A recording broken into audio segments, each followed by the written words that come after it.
Oi, gente, sejam muito bem-vindos a mais um podcast de Novos Começos. Eu tô aqui de volta, né? Então, vamos conhecer hoje a nossa convidada com uma história que eu tenho certeza que vai inspirar a sua vida a continuar crendo no Senhor. Vamos lá? Nosso podcast de Novos Começos.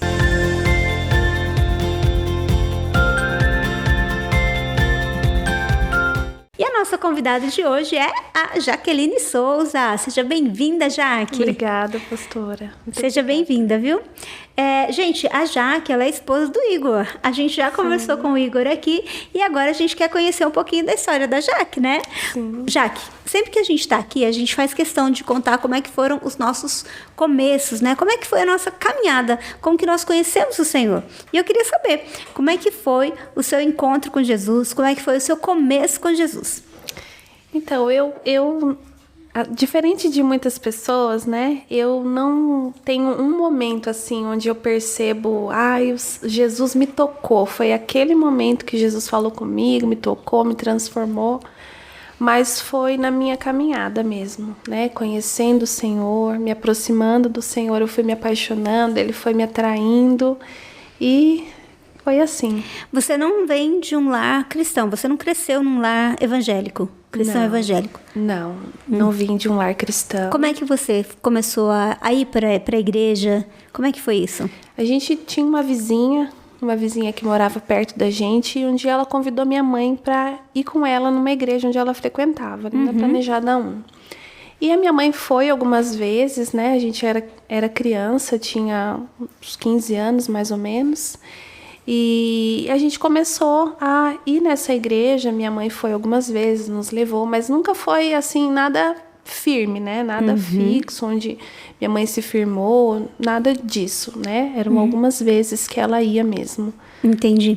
E até esse momento, como é que foi? Você aí é gêmea, né? Tem a geminha, a Jéssica. Gente, eu vivo confundindo as duas, vocês não têm noção, é um tal de duas muito parecidas. Como é que foi, assim, a sua vida até esse momento? Eu sei que seus pais acabaram se separando. Conta um pouquinho disso pra gente. Então, eu sempre fui uma pessoa, pastora, que tinha um vazio muito grande no coração, sabe? Eu sempre tive muita necessidade de aprovação, sempre tive um complexo de inferioridade, né, muito grande, uma carência mesmo. Acredito que seja o momento em que meus pais se separaram. Eles se separaram, eu tinha lá de 10 para 11, 11 para 12 anos mais ou menos, não me recordo bem. E foi, assim, um momento muito difícil, né? O momento que eles se separaram, a gente, né? Eu e a minha irmã, a gente estava num processo de transição, né? Criança nessa idade de 10 para 11, tá? Saindo da infância, indo para a pré-adolescência. Passando por muitas mudanças. Assim, foi um divórcio muito difícil, né? Eles se separaram, assim, no meio de muita briga mesmo, muita discussão. Então foi um momento assim. E é incrível, né? Porque difícil. Os pais acham que os filhos não estão percebendo o que está acontecendo.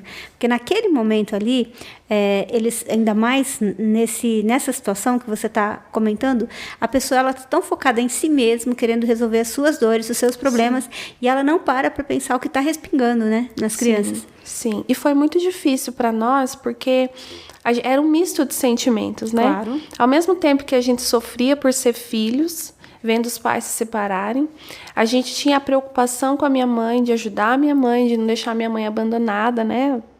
Não deixar minha mãe sozinha nesse novo tempo.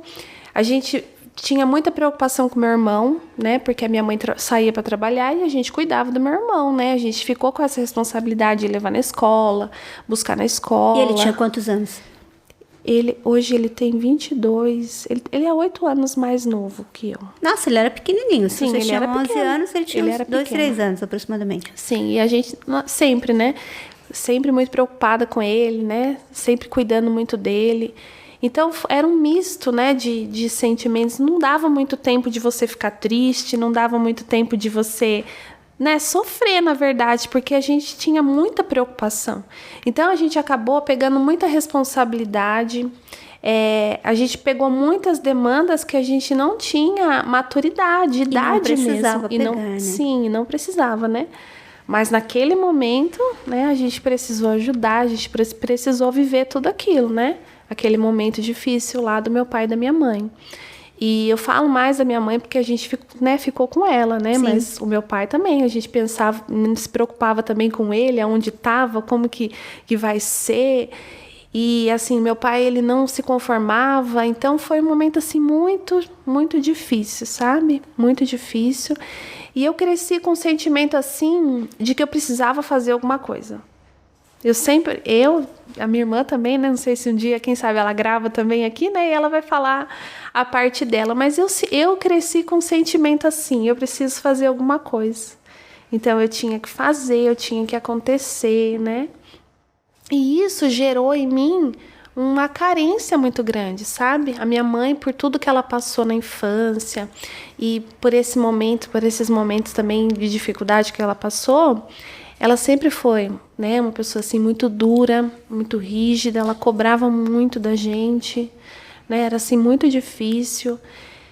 Então, essas críticas e essas cobranças geraram mesmo em mim assim, um complexo de inferioridade, né? Um desejo assim, de provar alguma coisa, um desejo de desempenhar coisas para me sentir bem, né? A gente estava falando sobre isso, inclusive agora nesse domingo, né, que a gente estava falando sobre paternidade. Eu estava falando o quanto a gente traz dentro de nós coisas relacionadas à nossa criação. Muitas pessoas que têm problema com essa questão da baixa autoestima, né, com a autoestima baixa, ela vem desse universo paterno, materno, de muita crítica e muita cobrança, de muita rigidez, que normalmente não tem uma valorização daquilo que você faz bem. Só há uma crítica e uma cobrança por aquilo que você não faz, né? Sim, exatamente. E às vezes a gente não coloca muita importância nisso, né? Sim. E muitas vezes a gente não analisa também o quanto isso faz mal. Hoje eu vejo assim, muitos comportamentos que eu tenho, né, que eu tive, foi justamente por causa dessas coisas que eu passei na infância, nesse momento, na verdade, né? Nessa transição. Uhum. Porque antes a gente tem, assim, lembranças boas, né? Mas foi do divórcio pra frente que as coisas começaram a mudar, sabe? Que as coisas começaram a ficar mais difíceis para nós. Eu estava vendo, algum tempo atrás, um treinamento, e nesse treinamento, essa era uma das perguntas, né? Quantas pessoas aqui tiveram um problema a partir do divórcio de seus pais? Porque o que acontece? Dentro de uma normalidade, eu não sei como é que foi na sua casa, mas o homem, muitas vezes, ele é o provedor da casa. E o homem, o pai, ele tem um papel na vida dos seus filhos, que é o papel do destino. Quando o pai ele sai de casa, muitas vezes esse papel do destino, né, ele para de exercer, e ele também para de ser esse provedor. E acaba que, às vezes, a família começa a passar por muitas necessidades financeiras. Então, assim, além da marca desse divórcio, desse rompimento, algumas coisas como escassez, vão começar a fazer parte da vida dessa construção dessa pessoa a partir daquele momento. Estava vendo, esse final de semana mesmo também, eu estava ouvindo a própria pastora Thalita Pereira, né, comentando que os pais dela se separaram, ela tinha 4 anos. E ele se afastou totalmente, ela não teve uma referência de pai, que a referência de pai dela foi um tio dela. Então, assim, às vezes a gente não percebe o quanto isso afeta as nossas vidas. E a gente precisa, em algum momento, lidar com isso. Porque, como você falou, para você, gerou um problema sério de baixa autoestima, né? Sua autoestima, ela se tornou... Você tinha essa necessidade de reconhecimento, de ser amado. Isso faz com que um adolescente, ainda mais nessa faixa etária, ele se torne muito vulnerável a tudo. Sim. Que, na verdade, você acabou vivendo isso, né? Sim. E graças a Deus, assim, a gente não passou por esse tempo de escassez, né? Sim. Tanto a minha mãe quanto meu pai, eles se separaram num ambiente muito difícil, de briga, mas foi assim, entre eles, sabe? É claro que a gente tomava as dores, né? É claro que a gente entrava no meio da briga, muitas vezes a gente fez isso, Mas assim, era entre eles, né? O meu pai, ele nunca virou as costas para nós. Que bênção, ainda bem, né? Graças a Deus, né? É claro que a gente passou por momentos assim que a gente tomou muitas dores. E como meu pai, ele não se conformava, ele fez algumas coisas que feriram a gente, né? Que machucou mesmo, mas a gente nunca perdeu o contato com meu pai, né? Tanto que e meu pai é maravilhoso, é um pai maravilhoso, um vô maravilhoso. Assim, a gente tem um relacionamento muito bom.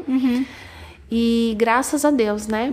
Mas o problema foi em nós, né? Sim, foi dentro de nós com mesmo, certeza. dentro de mim mesmo. E aí, a sua adolescência, como é que isso apareceu pra você?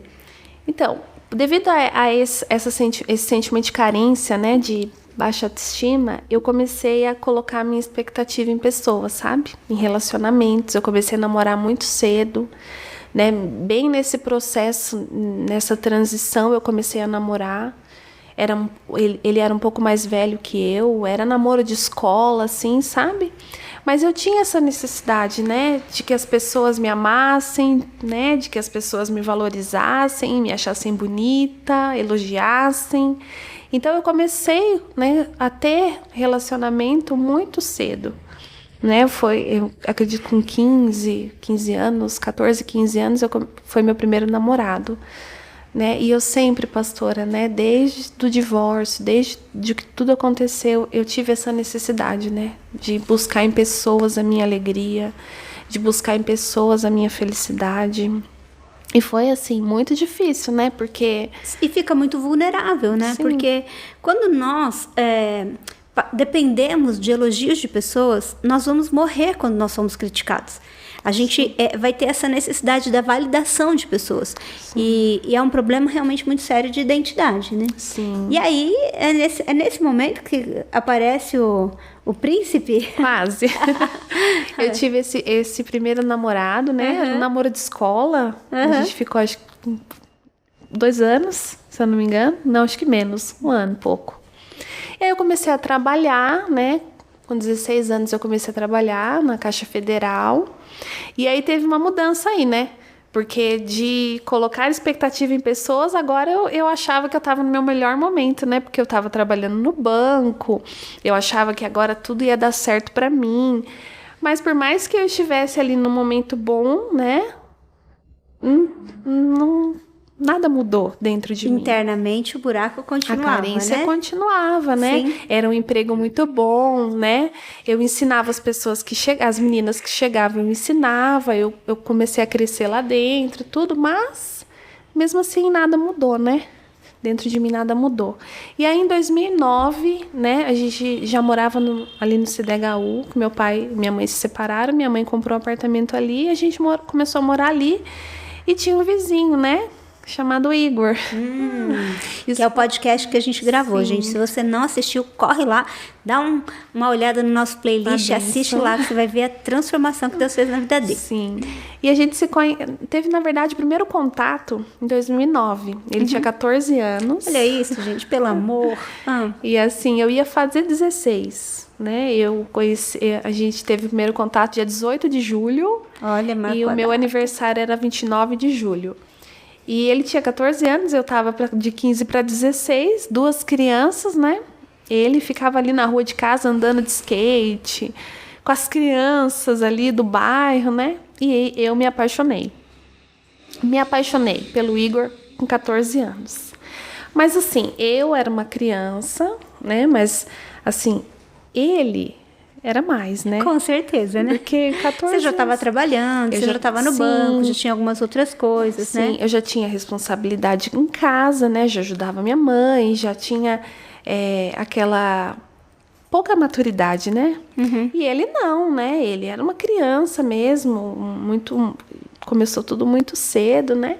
Então a gente ficou muito pouco tempo e não deu certo, né? Mas a gente sempre se via, né? A gente era vizinho, a gente sempre se via, sempre conversava, sempre se olhava. Então ele ganhou meu coração, né? Desde ali de 2009, daquele momento em diante, ganhou meu coração, né? Aí a gente ficou separado, né? Porque 2 crianças, impossível, Sim, né? muito imaturo. E nesse meio tempo, né? eu conheci um rapaz, a gente começou a namorar, a gente ficou junto 2 anos e meio. E, assim, mas também não era, assim, a gente tinha um relacionamento sério, a gente se dava bem, mas não era um relacionamento, assim, muito saudável, sabe? Tinha muita mentira, era muito difícil, né, a nossa convivência, enfim, e não tinha aquele amor da minha parte, né? Porque meu coração era do Igor e eu tinha aquele sentimento de carência, né? Então eu gostava muito dessa pessoa, gostava muito de estar com ele, tudo mais, mas não tinha, né, um amor. Assim. Tinha uma vírgula ali, né? Sim. Mas aí, no comecinho de 2012, eu engravidei. Na verdade, no finalzinho de 2011, né? Eu engravidei. E a gente... Logo que eu engravidei, a gente já terminou o namoro, depois de 2 anos e meio. Assim, eu decidi, né, que por mais que o Arthur fosse nascer, a gente ia conseguir, né, ter um relacionamento de paz, mas separado, né, de amizade mesmo, e deu tudo certo. Né, graças a Deus, a gente se dá bem, a gente conversa, tudo nos conformes, né. E aí, pastora... eu comecei a frequentar muito junto com a mãe do Igor, a Internacional da Graça. Ela sempre me convidava, né, para ir um culto ou outro. Eu estava de bobeira lá em casa à tarde, ela me convidava e tudo mais. E nisso, seu filho já tinha nascido? Sim, o Arthur já tinha nascido. E o Igor, nesse tempo, ele já tinha se convertido. Né? Ele já tinha tido um encontro com Jesus. Você acompanhou esse momento dele de ter uma vida desregrada nas drogas, tal, para depois ter essa conversão ou não? Muito de longe, assim, ele lá e eu aqui, sabe? Eu via, assim, eu me lembro até uma vez no aniversário dele, que por mais que eu não fosse para a igreja, minha mãe era muito rígida, muito assim dura, mas hoje olhando para trás eu dou glória a Deus por isso, porque a minha mãe desse jeito assim, eu sabia que era porque ela tinha um cuidado, sabe? Ela não queria que a gente se perdesse, né? Que a gente se envolvesse com coisas erradas. Então, a minha mãe, ela foi muito sábia nessa parte, né? De nos criar. E teve até uma vez um aniversário dele, né? Que eu sabia que era aniversário dele, bati lá na porta dele, ele tava com os amigos, bebida e tudo mais, já fumava. E eu fui lá, dei um abraço, né? Falei parabéns pra ele. Falei, para com isso, para com essa vida de bebida, para com isso não é pra você e tal. Então eu acompanhei, mas eu acompanhei de longe, sabe? Sim. Eu via isso de longe. E até esse processo dele de conversão também. Né? Eu sabia das notícias pela mãe dele, né? Eu acho que essa mãe tava querendo uma na hora. Você acha que não? Pode ser. Mas a gente sempre foi, assim, muito próxima. E aí eu sabia das notícias por ela, né? Imagina quando ele se converteu, né? Pra quem que ela foi contar? Ela contou pra todo mundo, na verdade, né? Que resposta de oração, né? Milagre a gente... Sim, com certeza. E então eu acompanhei, assim, de longe, né? As células que tinha na garagem, muitas vezes eu tava ali na minha casa e eu via de longe, não participava, né? Tava lá em casa e via de longe. Então, eu acompanhei um pouco, sim, mas só de longe. E aí, nessa marcha, você tem um convite para ir para a Marcha para Jesus? Sim. Aí teve um evento, né? Ali, eles sempre fazem, eles vão todo ano lá para o Vale do Anhangabaú. E ela me convidou. Ia toda uma galera, né? Muitos jovens. E ela me convidou e eu fui. E nesse tempo, eu já tinha um contato a mais com o Igor, né? A gente já conversava um pouco mais, nada além do, né? Mas a gente já conversava um pouco. Quando o Arthur nasceu, ele nasceu muito doente, né? Ele nasceu com uma pneumonia intraútero e ele ficou 11 dias internado. Nossa. Foi muito difícil. Ficou 11 dias na neonatal, né? Então eu precisava aspirar ele tomou muitos antibióticos. E o Igor estava orando por ele. Nesse tempo de conversão, o Igor já orava por ele, né? Muitas pessoas oraram pelo Arthur. E eu não conhecia, né? Eu orava do meu jeito, mas eu não conhecia muita coisa, não. E o Igor estava orando por ele. Então a gente já tinha essa conversa, né? a gente já mantinha um pouco mais de contato, né? E nessa marcha, a minha mãe ficou com o Arthur pra mim e eu fui. Sentei no ônibus, né? Peguei o lugar certo, né? Porque eu não sou boba nem nada. Sentei com ele no ônibus, né? Porque eu não sou boba, né? E aí, no ônibus foi tudo normal, conversamos, né? Pouca coisa. E lá, ele falou que Deus falou com ele, né? Que Deus falou que tinha um propósito na nossa vida e tudo mais, que eu era a mulher da vida dele, enfim. E lá ele me chamou para conversar, né? Falou que ia mudar, falou que Deus tinha falado com ele, enfim. No ônibus também, veio no ônibus fazendo muitas promessas, sabe? Falando muitas coisas, que agora ele já tinha maturidade, aos 17 anos. Já tinha maturidade e tudo mais, enfim. Desde aquele dia a gente voltou, né? A gente começou a namorar, aí passou um tempo, a gente casou, e eu engravidei do Pedro, né? Nosso caçulinha, hoje já vai fazer 11 anos no final do ano. E foi assim, né? E aí foi tudo tranquilo, né? Porque agora o Igor convertido, sim, imagina. Ele maduro, aí você se casou com o amor da sua vida, sim, né? Olha, e eu olhava assim para essa história minha e do Igor como uma história de filme, né? Porque 2009 para 2012, né? Um bom tempo, e a gente sempre gostou um do outro, né? Mas quando a gente casou, aí o bicho pega, né? Aí que eu queria chegar. Não, aí o bicho pega. Porque quando você tá namorando, né? Então você tinha aquela referência, ele é o amor da minha vida. Mas aos 14 anos, como era esse relacionamento do amor da sua vida? Né? Ficar conversando na rua, o que mais? Tomar um sorvete, sentar na calçada ver ele andar de skate. Era esse relacionamento, né? E agora casa...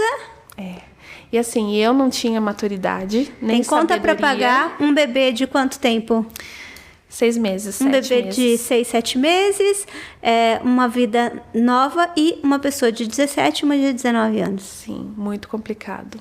Eu não tinha maturidade, não tinha sabedoria. Ele também não tinha maturidade, não tinha sabedoria. Era, assim, muito difícil a nossa vida, assim, porque a gente brigava muito. E se for perguntar por que a gente brigava... Mas, gente, você já viu 2 crianças? Dá um brinquedo para 2 crianças. Os dois não querem o brinquedo. Não, besteira. A gente só brigava por besteira, coisa boba. Tipo, roupa jogada, né? Eu reclamava muito que ele me ajudava em casa. Coisas assim. Hoje, né? Coisa tão pequena. Mas naquela época, né? Com 2 crianças, né? E o Igor era uma pessoa muito difícil, né? Por quê? Porque ele não sabia ouvir. E eu não sabia falar. Então, pensa, uma pessoa que não sabe ouvir, junto com uma pessoa que não sabe falar. E a imaturidade, né? Sim. Isso é uma coisa que conta muito. Uma coisa é você, 2 pessoas maduras sentarem e resolver um assunto. Você pode conversar sobre qualquer coisa, mas 2 pessoas imaturas, qualquer coisa é motivo para briga, porque todo mundo quer ter razão. Sim. Né? Era uma disputa e ninguém tinha razão, né? Né? Os dois, assim, eram 2 crianças, né? Sim. Mas, assim, ele sempre foi muito, muito prestativo, sabe? Desde que a gente casou, ele nunca deixou faltar nada em casa. Eu já tava, né? O Pedro nasceu, o Arthur era um bebê, então não tinha como eu sair para trabalhar. Ele nunca, pastora, nunca deixou faltar nada na nossa casa. Nunca ele atrasou um aluguel, uma conta, né? E ele tinha 17 anos. Então, assim, para algumas coisas ele tinha amadurecido. Sim, mas sim. E também o que a gente precisa entender é que a nossa conversão, ela acontece como um processo. Embora a gente ficou feliz, né, ouvindo a história dele, vendo a transformação que aconteceu, ele se tornando livre daquele universo que ele vivia, mas esse amadurecimento emocional, esse amadurecimento na nossa vida como cristãos, para você permitir que o Espírito Santo comece a dirigir a sua vida, isso é um processo, né? Sim. E nesse tempo, eu comecei a perceber as coisas que o Senhor estava fazendo na minha vida. Foi nesse momento. Porque eu tinha um contexto ali familiar, né? E esse momento em que eu me casei com o Igor, eu fui percebendo quantas coisas o Senhor estava fazendo na minha vida, mesmo naquele contexto. Né? Porque o Senhor, eu sempre fui uma pessoa muito carente, né? De autoestima baixa, com esse complexo de inferioridade. E o Senhor me deu uma família, né? Um marido que cuidava de mim. Então eu fui percebendo o Senhor agindo na minha vida aos poucos, né? E o que eu percebi? Que quando eu comecei a frequentar a igreja junto com a minha sogra, junto com a Marta, o Senhor foi começando a trabalhar na minha vida, aos poucos. Por isso que eu falei, não foi um momento assim, eu aceitei a Jesus e tudo mudou. Não foi assim, né? Foi mesmo um processo que o Senhor foi mostrando coisas, né? Foi trabalhando. E vai ser pra vida toda, né? Foi me atraindo. Eu gosto muito de um versículo, eu não vou lembrar onde ele tá, né, agora, mas que diz que a vereda do justo é como a luz da aurora. Que vai brilhando. Cada dia mais, né? Até ser dia perfeito. E foi assim, tem sido assim mesmo na minha vida, né? E nesse tempo a gente brigava muito, 2 crianças, cuidando de 2 crianças, né? E era muito difícil, que a gente brigava muito por qualquer coisa. E nesse tempo a gente se mudou da onde a gente morava. A gente morava perto da minha mãe e perto da minha sogra, ali no CDHU. E a gente foi morar na Águas Claras. E ali as coisas começaram a piorar. Foi ficando mais difícil, porque não tinha onde a gente respirar, né? Não tinha mais aquele apoio tão perto de nós, que a gente saía de casa, corria lá, né? Pedir um conselho, eu corria lá pedir uma ajuda, ou segura o filho aqui. Não, né? Então era só nós 2, ali dentro de uma casa, e a gente começou a brigar muito, muito mesmo. Teve vezes de um bater no outro, sabe? De violência. Ele nunca foi violento, assim, de chegar e me bater. Mas a gente... No calor da situação, por causa da imaturidade... Sim, a gente acabava um batendo no outro, um indo pra cima do outro. Eu agredia com palavras, ele agredia, né, fisicamente, assim. E a gente se separou. E antes da gente se separar, a gente estava frequentando a Família Debaixo da Graça, que foi a igreja onde o Igor se converteu. Então a gente ficou indo lá um tempo, né? A gente ia pros cultos, enfim... Só que depois a gente foi se esfriando, foi se distanciando, né? Começou a esquecer um pouco, né? Do Senhor, da igreja e tudo mais. E aí a gente se separou e eu corri para a igreja lá da Planejada, que a gente começou a ir com a minha mãe. Eu comecei a ir lá e sempre alguém ia me buscar, enfim... E eu deixei a casa lá da Águas Claras e fui embora. Desci de volta pro CDHU, pra casa da minha mãe. Com as 2 crianças? Com as 2 crianças. Fiquei um tempo na minha mãe, mas aí não deu certo de ficar lá. Infelizmente. Imagino. Não deu certo. Aí eu fui morar na casa da minha sogra. E o Igor, nesse tempo, ele tinha ido pra Monte Verde trabalhar com o pai. Então ele ficou lá pra Monte Verde e eu fiquei com a minha sogra na casa dela. Então eu ia na igreja com ela, e de igreja em igreja, né, que ela falava, não, a vitória é sua e tudo mais, vamos buscar, vamos orar, enfim. E eu comecei a ir para as igrejas com ela, e também ia lá na igreja na Planejada 1, sempre conseguia uma carona e ia lá. E nesse tempo eu comecei a me apegar mesmo, a levar a sério mesmo, sabe? Eu tinha participado do encontro com Deus também, e eu comecei a levar a sério mesmo. E aí a gente voltou, né? Ele veio, a gente conversou, ele falou que ia mudar, que ia ser mais calmo, mais tranquilo. E a gente voltou. E a gente voltou, ele já tinha feito muitas promessas de que ia mudar, né? E realmente ele mudou, né? Realmente ele deixou o Senhor falar com ele, tocar na vida dele. E aí eu fiz uma proposta para ele. Eu falei, Guinho... vamos para aquela igreja, né? Eu me sinto melhor lá, né? A gente foi algumas vezes lá quando a gente se conheceu. Vamos para lá. E ele topou. E a gente foi, né, para aquela igreja ali na Planejada 1. E ali a gente, né, começou mesmo esse processo de amadurecimento espiritual. Sim, a gente começou a buscar o Senhor mesmo, né? Começou a levar a sério aquilo que a gente já conhecia. Isso é tão importante, né, Jaque? Porque às vezes a pessoa, ela acha que é só ela vir na igreja. Mas existe uma parte que é nossa, que é uma resposta que nós precisamos dar à palavra de Deus. E as coisas vão mudar na nossa vida quando a gente tiver essa resposta. Frequentar a igreja não é suficiente.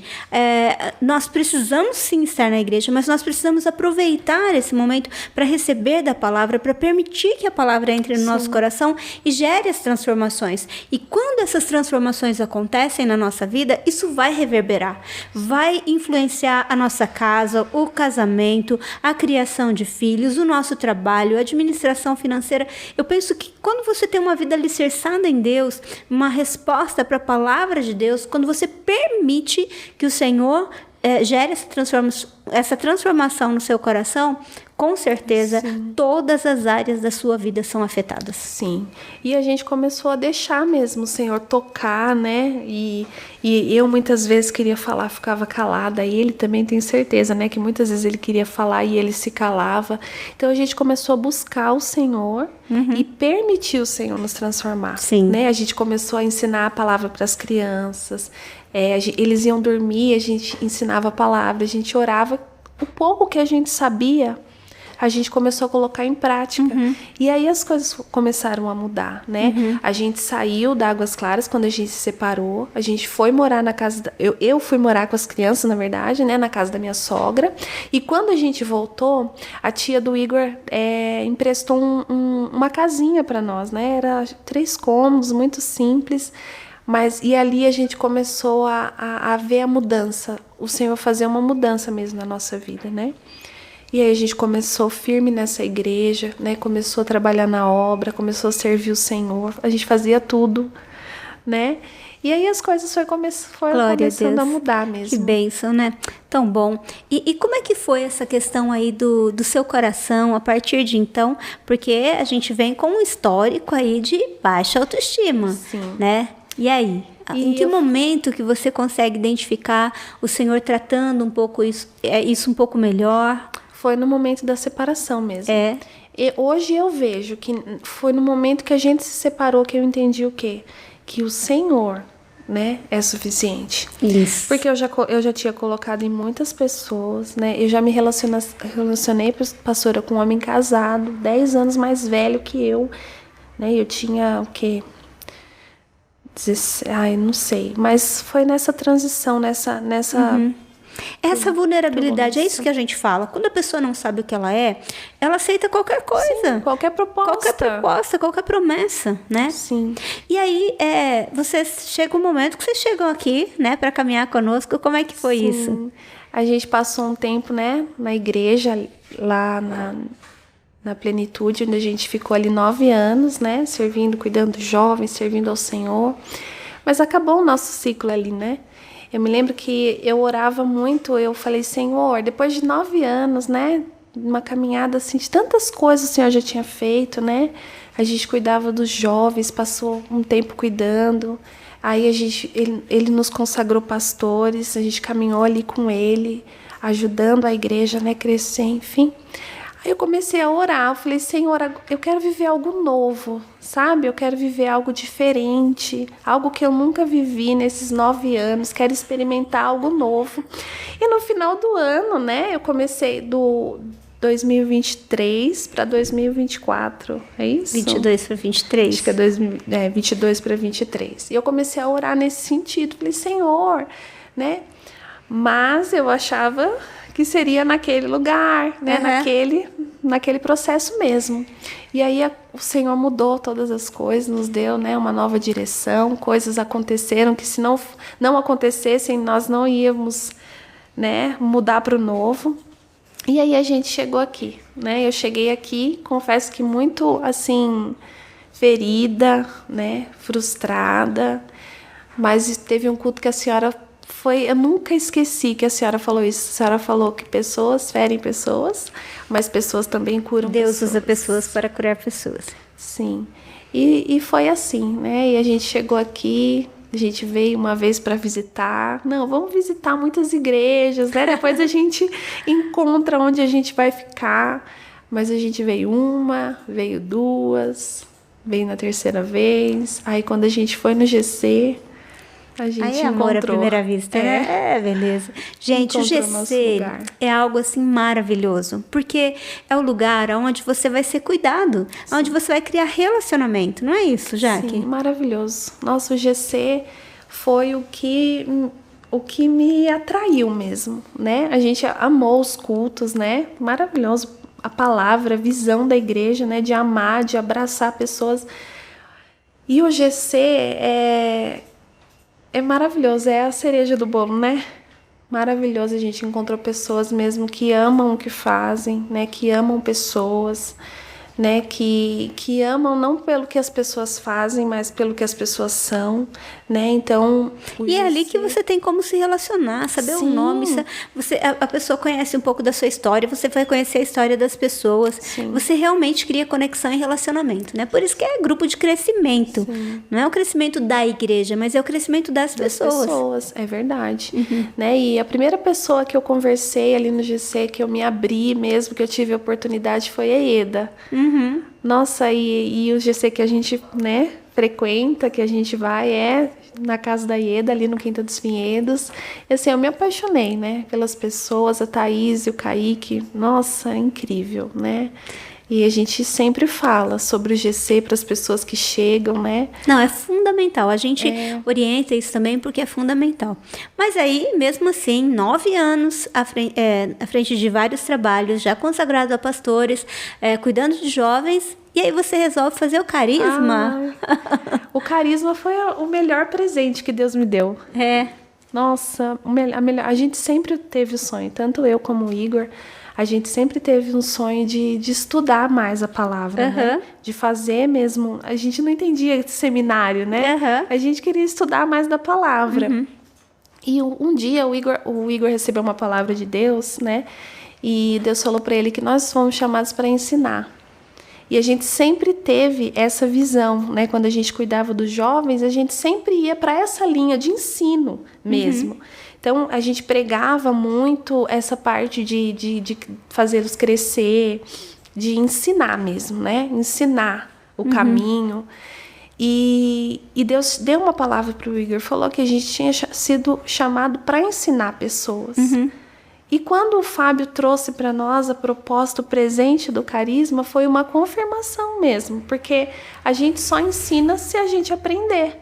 Ninguém dá o que não tem, né? Exatamente, né? Então, por mais que depois de uma caminhada de 9 anos, existia muitas coisas que precisavam ser reconstruídas, né? Uma desconstrução precisava acontecer. Essa é a palavra que eu mais ouço das pessoas que vêm caminhar com a gente. Desconstrução. Pastora, a gente passou por uma desconstrução. Sim. O carisma, se a gente chega ali, a gente acha que a gente sabe de alguma coisa, a gente não sabe de nada.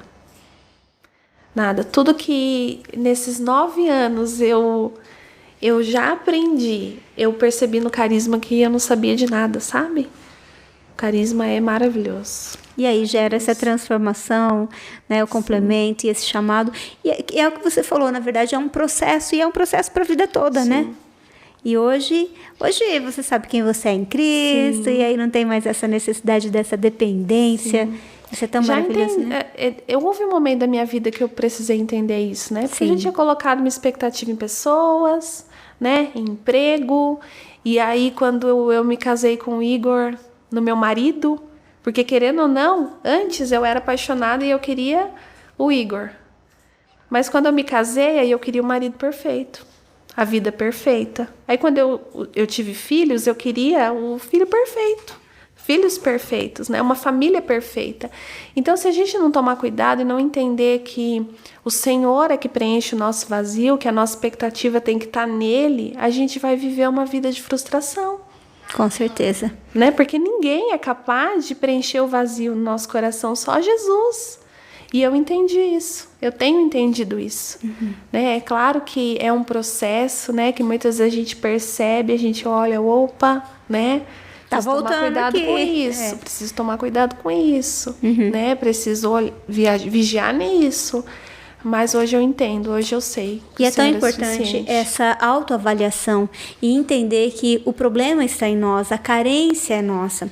Quando nós temos um buraco na nossa alma, e assim, eu quis muito conversar um pouco com você, para você compartilhar isso também, porque muitas pessoas, elas não entendem que elas não são felizes, não é por causa daquilo que elas não têm, é porque existe algo interno, né? E que não vai ser suprido por outra pessoa. Enquanto você não se resolver internamente, você pode casar com quem você quiser, você pode ter filhos, você pode ter um trabalho maravilhoso, mas se não for resolvido internamente, e só o Senhor pode preencher esse vazio no nosso coração, né? Sim, e eu me identifico muito com a história da mulher samaritana, né?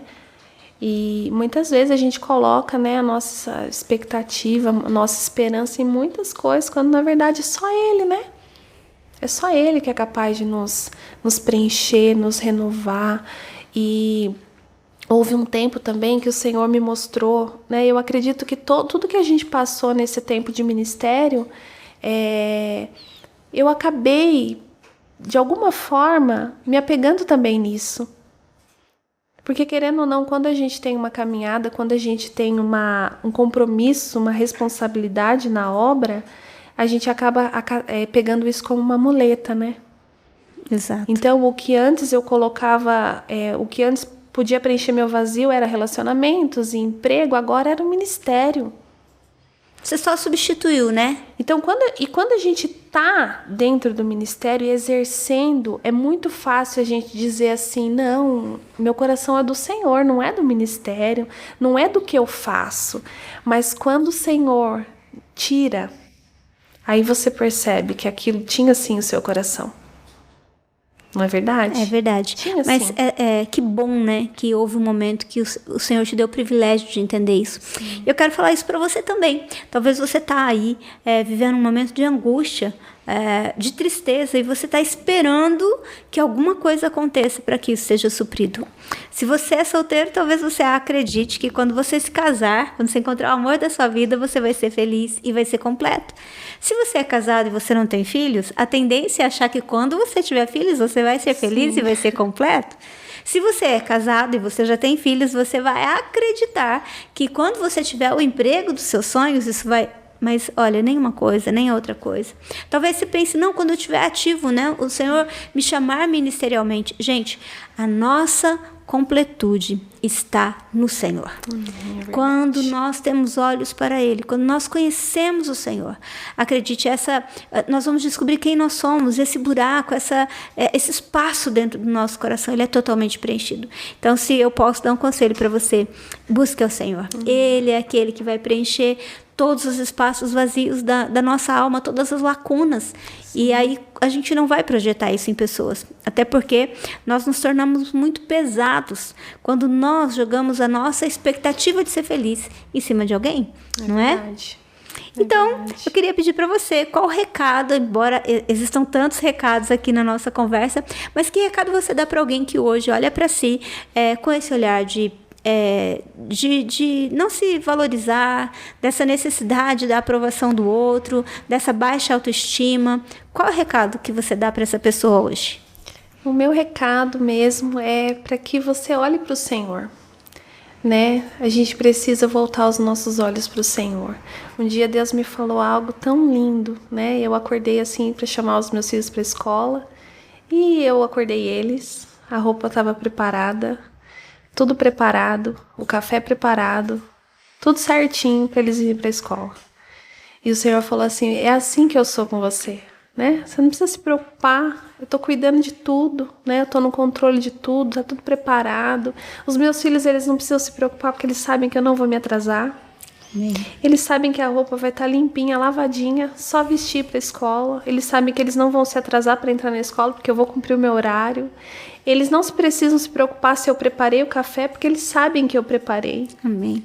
Então, todas as coisas, em tudo, o Senhor cuida de nós. Amém. Né? Hoje eu olho para trás e eu vejo que em tudo que aconteceu, o Senhor estava cuidando. Né? O Senhor estava me conduzindo para esse dia que eu ia, né, falar para muitas pessoas assim, Ele é suficiente. Amém. Né? E tudo que você, né, tá passando hoje é para te conduzir para um lugar onde você entenda e reconheça que Ele é suficiente na sua vida. Amém. Obrigada por ter vindo, por compartilhar a sua história. E o desejo do meu coração é que isso também seja uma mensagem para o seu coração. Então ajuda a gente a compartilhar essa mensagem.